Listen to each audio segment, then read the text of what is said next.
in the scene is Francis Ford Coppola's infant daughter. She was newborn at that time. Is Sofia Coppola, who is the baby getting baptized.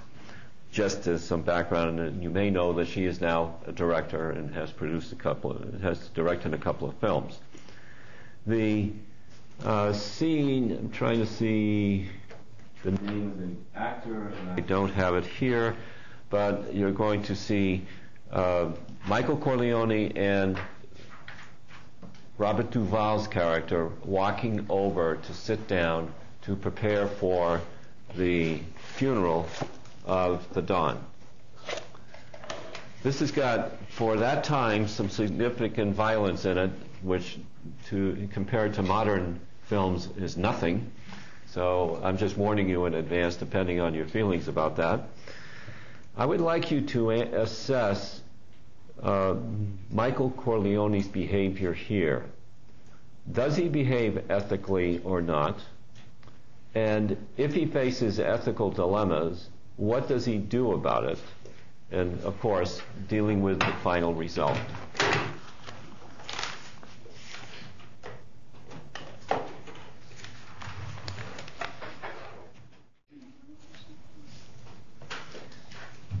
What do you think? Why did I show you this? And entertainment was not the purpose.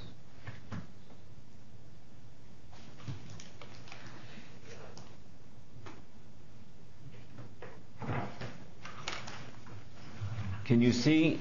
Go ahead. I guess he's having a bit of a moral dilemma. A bit. Well, he's asked if he's going to accept God and renounce Satan. At the same time, he's having all these people killed. This is, yes. I don't think he's having a moral dilemma. I think that's perfectly okay ethically for him because they did something to him, so he's like, okay, I should do something to them. I really don't think, I think he believes in God and all that. I don't think he was questioning it at all because he didn't hesitate when answering. But his ethics, because ethics really is your personal opinion, it's perfectly all right to go and do that. So I absolutely love this sequence. It's in cinema studies, this is considered a classic moment in cinema. If you watch and listen carefully, you can see that the director asked for the editing to juxtapose a moment when, for example, Michael answers, "Do you renounce Satan?" He says, "I do renounce Satan," and he says it 3 times. And then intercut with those moments where he's expressing his moral values, his religious values. You have the murders going on that he ordered. And yet early in the sequence, he said he was going to meet with those men. He told the counselor, the consigliere, that he was going to meet with them, one at a time or in a group or something of that sort. And it turns out he didn't keep his word about meeting. He arranged for all of the killings. And the way that the director puts it together, and who is the director? Francis Ford Coppola. It's the intercutting of the church, the shooting, the church, the shooting, to show the dynamic of those values. And I think you're right. I've wrestled with this myself. I don't think he has a moral dilemma. He's okay. He can say, "I renounce Satan," and he possibly believes that.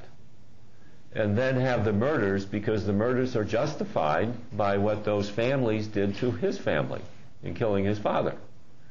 And so you have like a utilitarian underlying moral philosophy going on. And your reaction, by the way, was quite nice. Right here, yours. Yes, when he said it has a bit of a moral dilemma, you felt he had a large moral dilemma because of the killings. But yes, it's acted, and yes, it's fiction, and part of it is true based on events that people knew about. But I don't think that Al Pacino's character, Michael Corleone, had a moral dilemma. As much as any of us, I'm assuming, would renounce the behavior, I'm assuming, maybe I better be careful, renounce the behavior of murdering other people. Yes, sir.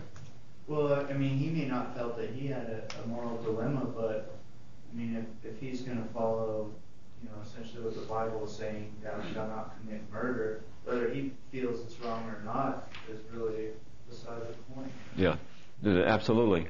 So you could have also hypocrisy operating beautifully, where he, for the sake of the baptism of the child, he answers the priest's questions, but doesn't really have those values internalized. And yet, if you dig deeply into this culture, which still a subculture which still exists, you could see the coexistence of those values, the Roman Catholic commitment, along with the more utilitarian approach of wanting to kill people to make everything a success. It's a brilliantly edited sequence. It's only like about it says 5 minutes in the book, and I'm sure that's reasonably accurate, except for the small part I wanted to include at the front of it. And then I didn't discover until several years ago that the baby is Sofia Coppola. And Sofia Coppola appears in Godfather 3 as a nun. So, and then she goes on and has her own cinema career now. Okay, now let's get clear on what's coming up in the next couple of weeks. Module 6 and 7, followed by exam number 1. And as I said, Module 7, because of some professional travel, you will have, I'll describe all of this more to you next week. You will access the video of the lecture discussion through the course website. And I have that all set up to go. I'll just make sure you will not come here to this classroom because there won't be anybody here. Next week? No, the week after. Module 6 next week, which is organizational socialization. Module 7, organizational culture next week, organizational socialization the following week. I'll re-review that tape to see whether it has the exam review on it, and if it doesn't, I'll do the review with you next week, just to make sure, and I'll get the review sheets. They're already in this course site, I just haven't released them. So I'll make sure that you have a fair shot at information, and you will have 100% access to me all during that period, up through, not during the exam. Don't call me during the exam. What is the answer to question number 82 or something of that sort? I won't tell you. So review sheets and exam review. And then I think after the exam is the break, is the way I remember the calendar. And so and Jennifer Jackson, my graduate assistant, is the person who will be here. And she's excellent. She'll score them straight away right after you finish it, and she will try to remember if she's going to post the scores into the grade book or not. I'll ask her whether she'll do it or she wants me to do it. She has access to it. So you will know how you did on Friday. Okay, so I'll go back through all the details of this next Thursday, and we can then make sure everything's lined up. Okay, thank you all.